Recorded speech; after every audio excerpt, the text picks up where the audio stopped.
कलश यात्रा के साथ शिव प्राण प्रतिष्ठा व रुद्र महायज्ञ शुरू। लगे जय श्री राम के जयकारे। बासोपट्टी प्रखंड के महतौर गांव में शिव परिवार प्रति रुद्र महायज्ञ की ओर से आयोजित 5 दिवसीय श्री श्री 108 शिव प्राण प्रतिष्ठा रुद्र महायज्ञ की शुरुआत सोमवार को भव्य कलश यात्रा के साथ शुरू हो गई। गांजे बाजे के साथ निकाली गई कलश यात्रा में आसपास के क्षेत्रों से 501 महिलाएं कुमारी कन्याएं शामिल हुई, जो माथे पर कलश लेकर जय श्री राम के नारे लगा रहे थे। कलश यात्रा महतौर चौक से निकलकर गांजे बाजे के साथ बोल बम जय श्री राम जैसे जयकारे लगाते हुए क्षेत्रों का भ्रमण किया। कलश यात्रा का उद्घाटन पूर्व प्रखंड प्रमुख व प्रमुख प्रतिनिधि वीरेंद्र कुमार यादव ने फीता काटकर किया। मौके पर श्री यादव ने कहा कि ऐसे आयोजनों से लोगों में धर्म के प्रति आस्था बढ़ती है, साथ ही लोगों में सत्कर्म की भावना जागृत होती है।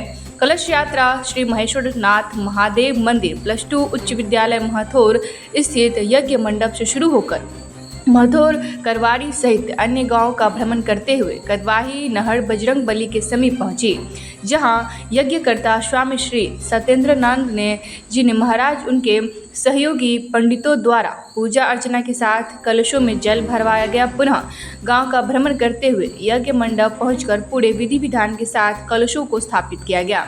यहां 5 दिनों तक भव्य महायज्ञ का आयोजन किया गया है। मौके पर यज्ञ समिति के अध्यक्ष संतोष यादव, उपाध्यक्ष सरोज यादव, कोषाध्यक्ष दिनेश प्रसाद गुप्ता, उप कोषाध्यक्ष झगरू शर्मा, सचिव तपेश्वर यादव, उप सचिव सुबोध यादव, वरीय सदस्य रामविलास यादव, उपाध्यक्ष रामाशीष यादव, सचिव मुनिंदर दास सहित सैकड़ों ग्रामीण शामिल थे। ये जो प्राण प्रतिष्ठा का जो कार्यक्रम है, इस महतौर गांव के इस पवित्र पावन स्थल विद्यालय प्रांगण में मंदिर का भगवान का प्राण प्रतिष्ठा है। जिस भगवान के परिवार का प्राण प्रतिष्ठा है, उसी के बारे में मैं एक शब्द बताना चाहता हूँ कि हम लोग भी अपने जीवन में इसी चीज का दर्शन करने के लिए आए थे। यही दर्शन और यही सीख लेकर के हम लोग घर पर जाए कि भगवान देवाधिदेव महादेव इनका बहुत कृत, क्योंकि ये संहारक है, ये उत्पादक है, मैंने जनरेट भी यही करते हैं और नष्ट भी यही करते हैं। दोनों पावर जो है उससे बड़ा कौन हो सकता है।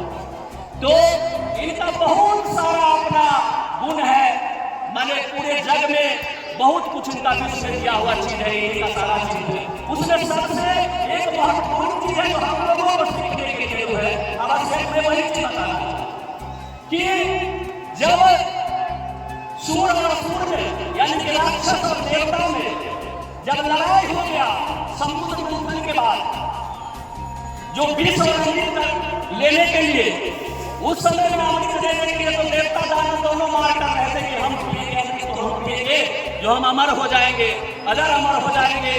जो गलत प्रवृत्ति के लोग थे उनको लग रहा था बहुत ज्यादा ताकत हो जाएगा तो हम गलत ही करेंगे। जो सही प्रवृत्ति के लोग थे उनको लगता था कि हमको बहुत ज्यादा ताकत हो जाएगा तो हम सही काम करेंगे।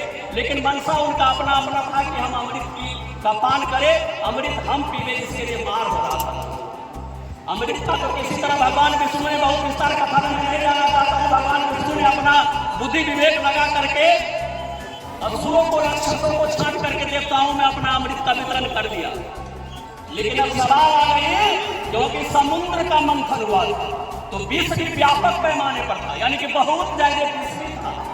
तो विष भी तो दुनिया में अगर उसका कोई पान नहीं करेगा, उसका कहीं जगह नहीं लगेगा तो पूरा दुनिया विषाक्त हो जाएगा, विष से भर जाएगा।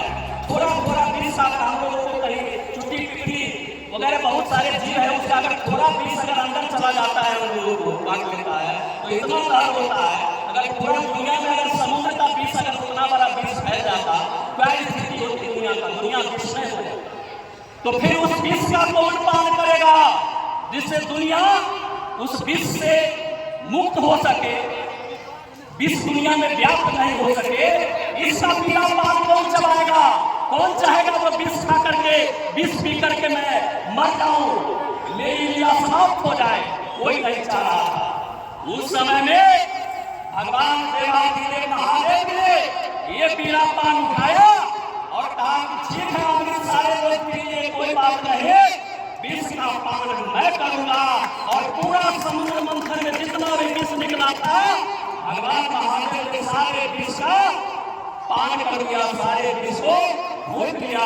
इसलिए हम लोग देखते हैं कि भगवान जो शंकर है, भगवान महादेव है, उनका कंठ नीला है, इसीलिए उसको नीलकंठ नाम से भी पुकारते हैं, नीलकंठ महादेव के नाम से, क्योंकि विष से उनका कंठ नीला हो गया, विष के जहर से नीला हो गया। और हम लोग देखते हैं ना, जो उनका गहना है सांप, उनका गर्दन में, बाह में, हर जगह, पेट में, सब जगह गहना है ना, उनका विषैला सांप। क्यों? क्योंकि आप लोग देखते होइएगा, जो सांप का जो पेट है, जो बहुत ठंडा होता है, आपके अगल बगल पैर उनसे कभी किसी को गुजरा होगा तो देखे होइएगा, सरल सरल उसका पैर अति पेट ही आता है। इसीलिए वो गला में लपेटते हैं।